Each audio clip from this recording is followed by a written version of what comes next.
Parmi des milliers de scientifiques chinois, un spécialiste du riz hybride reçoit de Pékin des traitements inhabituels. Le régime chinois va jusqu'à arrêter les personnes qui le critiquent après sa mort. Le principal responsable de la Maison-Blanche sur l'Asie déclare que les relations entre les États-Unis et la Chine sont désormais plus intensément compétitives et que l'ère de l'engagement est révolue. Et de nouvelles pénalités financières sont infligées au magnat des médias de Hong Kong, Jimmy Lai. Les autorités de Hong Kong, sous la coupe de Pékin, mettent deux grandes banques sous la menace de peine de prison si elles font des affaires avec les comptes de Lai.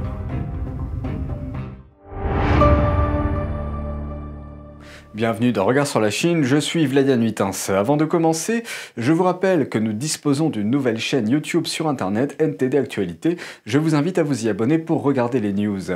Le principal responsable de la Maison-Blanche sur l'Asie déclare que les relations entre les États-Unis et la Chine sont désormais plus compétitives et que l'ère de l'engagement est révolue. Dans le même temps, l'administration Biden pousse la communauté du renseignement à en savoir plus sur les origines du virus du PCC. Le coordinateur Indo-Pacifique au service du président Biden, Kurt Campbell, a commenté mercredi dernier les relations entre les États-Unis et la Chine en déclarant « La période qui était largement décrite comme celle de l'engagement est arrivée à son terme ». Il poursuit en disant que la politique américaine à l'égard de la Chine va désormais fonctionner selon un nouvel ensemble de paramètres stratégiques et que le paradigme dominant va être la compétition. À partir des années 70, de multiples administrations américaines ont adopté la stratégie de l'engagement envers la Chine. Elles espéraient influencer la Chine par le biais de la coopération dans le commerce et d'autres domaines et rendre la Chine démocratique de cette manière. Selon Campbell, le changement de politique des États-Unis est largement dû à la politique du chef du Parti communiste chinois, Xi Jinping. Pékin exerce son pouvoir dur de manière plus énergique. Il donne quelques exemples, notamment les affrontements frontaliers de Pékin avec l'Inde, les campagnes économiques contre l'Australie et la montée de la diplomatie dite des loups guerriers. Face aux défis de Pékin, Campbell affirme que la meilleure façon de faire est de travailler avec les alliés, les partenaires et les amis. Il indique que les États-Unis cherchent à organiser une réunion en face à face cet automne avec les dirigeants des pays du Quad, c'est-à-dire l'Australie, l'Inde et le Japon. Ils se concentreront sur les infrastructures.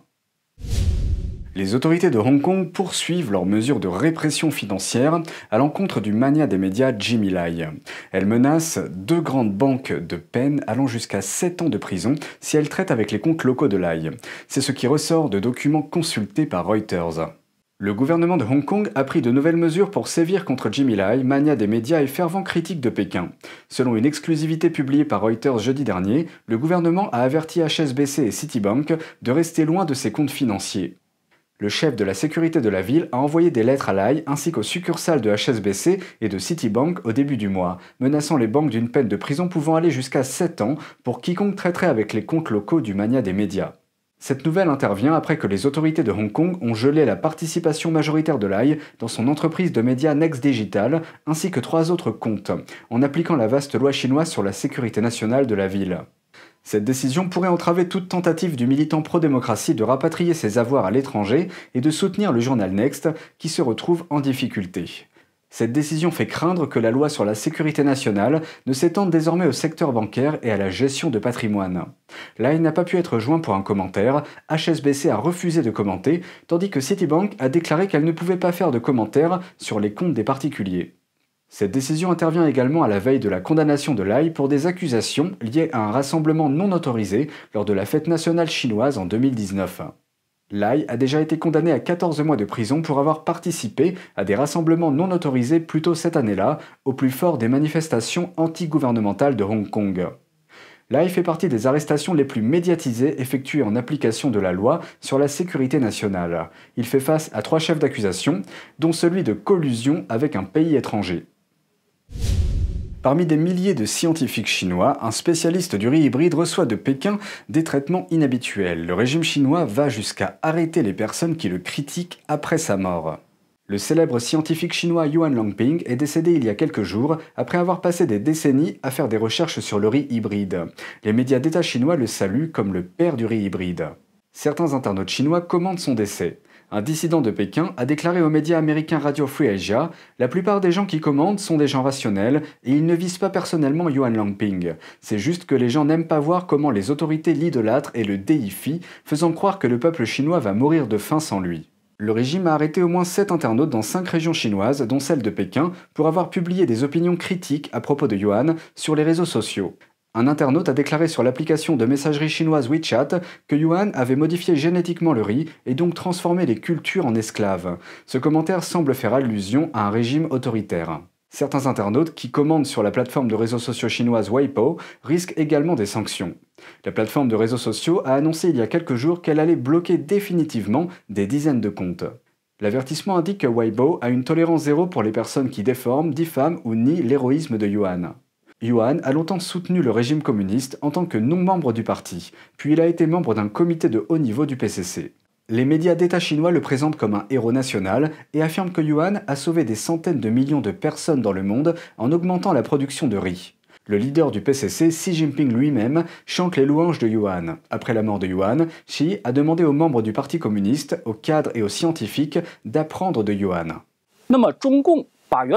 The CCP touts Yuan Longping as the world's rescuer. That's to divert public attention.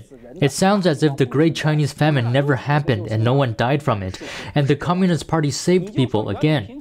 By the way, Yuan Longping decided to do research in agriculture because people starved to death during the Great Famine.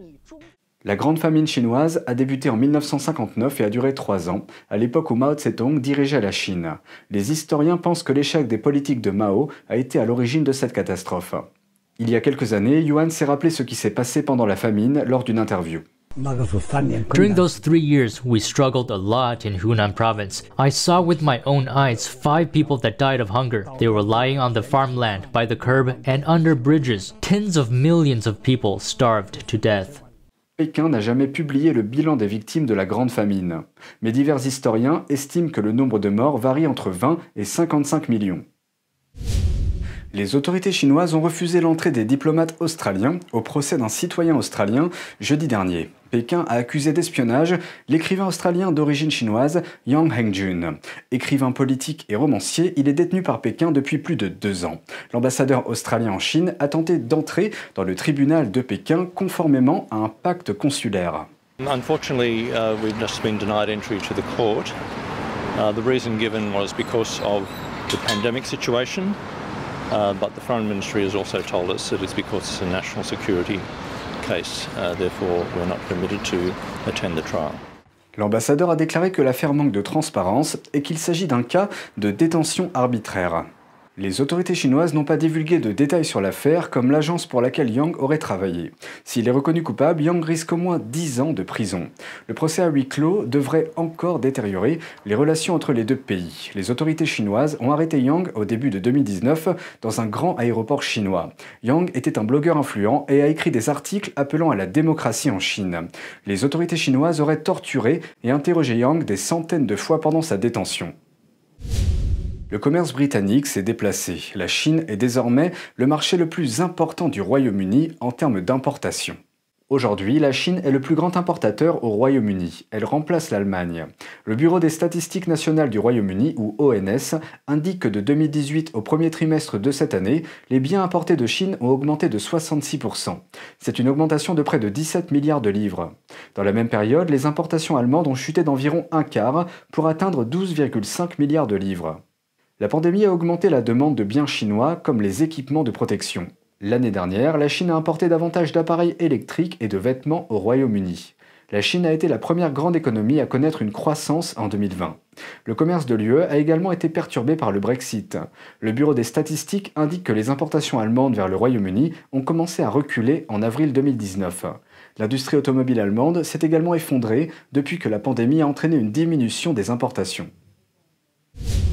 Ces dernières années, la Hongrie s'aligne de plus en plus sur le régime chinois. Au début de cette année, le monde libre s'est uni pour sanctionner Pékin suite à ses violations des droits de l'homme au Xinjiang. Mais en réponse, le ministre hongrois des Affaires étrangères a accusé l'Union européenne, les États-Unis, le Royaume-Uni et le Canada d'être inutiles, autoproclamés et nuisibles. La Hongrie a été le seul pays de l'UE à s'opposer aux sanctions. Entre mars et mai, la Hongrie a bloqué à 4 reprises les efforts de l'Union européenne pour sanctionner et condamner le PCC. Le dirigeant du PCC, Xi Jinping, semble également satisfait de la Hongrie. Il a appelé le Premier ministre hongrois Viktor Orban en avril pour le féliciter personnellement. Orban a présenté l'initiative chinoise Ceinture et Route à son pays en 2015. C'était la première nation européenne à accepter ce projet controversé. Nombreux sont ceux qui voient dans ce projet le moyen pour Pékin de gagner en influence à travers le monde. La Hongrie a accepté ce que Pékin vendait depuis une ligne ferroviaire à grande vitesse, des machines, des produits chimiques et des transports, jusqu'à l'éducation chinoise, des films et même des vaccins contre le virus du PCC. Même le site officiel de l'initiative chinoise appelle la Hongrie le pionnier de ceinture et route. Le programme d'infrastructure a entraîné un lourd endettement de la Hongrie. La Hongrie a emprunté 2,4 milliards de dollars à la Chine pour moderniser son réseau ferroviaire, 1,6 milliard de dollars pour construire le campus d'une université chinoise à Budapest, 426 millions de dollars pour la compagnie d'électricité hongroise et bien plus encore. En avril 2019, la Chine avait investi 4,5 milliards de dollars en Hongrie.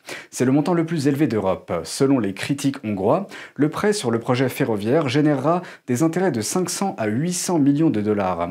Un professeur adjoint de l'université hongroise de Pécs a déclaré qu'il faudra un minimum de 130 ans pour que le projet soit rentable pour la Hongrie. Et c'est tout pour aujourd'hui, merci d'avoir suivi Regard sur la Chine. On se retrouve demain pour une nouvelle émission, prenez soin de vous et à bientôt.